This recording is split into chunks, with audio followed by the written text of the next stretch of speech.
తప్ప ఏ ఒక్క హామీ అమలు చేయలేదని బీఆర్ఎస్ అధినేత కేసీఆర్ అన్నారు. నర్సాపూర్ రోడ్ షో నిర్వహించిన కేసీఆర్ కాంగ్రెస్ బీజేపీని నమ్మి మోసపోవద్దని పిలుపునిచ్చారు. అరచేతిలో వైకుంఠం చూపి కాంగ్రెస్ అధికారంలోకి వచ్చింది.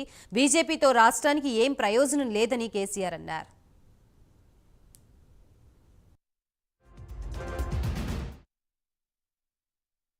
మెడలు వంచి నీళ్లు తేవానంటే ఖచ్చితంగా పార్లమెంట్ ఎన్నికల్లో వెంకట్రామరెడ్డి గారిని గెలిపించాలి.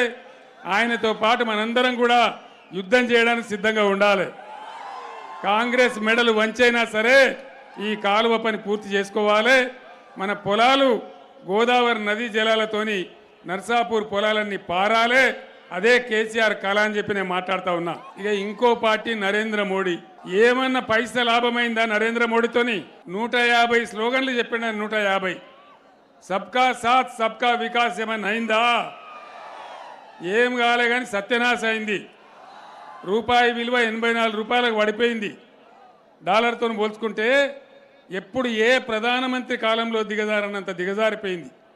పెట్టుబడులు పోయినాయి, పరిశ్రమలు మూతపడ్డాయి, కార్మికులు రోడ్డున పడుతున్నారు, ఎల్ఐసిని కూడా ముంచే ప్రయత్నం చేస్తున్నారు, ప్రైవేటీకరణ చేస్తూ ఉన్నారు పబ్లిక్ సెక్టర్ అంతా కూడా. మోదీ ఎజెండాలో పేదల బాధలు ఉండయి, పేద ప్రజల గోసలు ఉండయి, రైతుల బాధ ఉండదు. ఢిల్లీలో రైతులు ధర్నా చేస్తే 750 మంది రైతులను చంపేసినోడు నరేంద్ర మోడీ.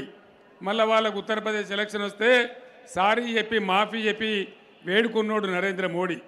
నేను ముఖ్యంగా యువకులు, విద్యార్థులు, మేధావులు, ఆలోచన పరులతోన్న మనవి, ఈ రాష్ట్రం మనది, ఈ దేశం మనది, భవిష్యత్తు మనది.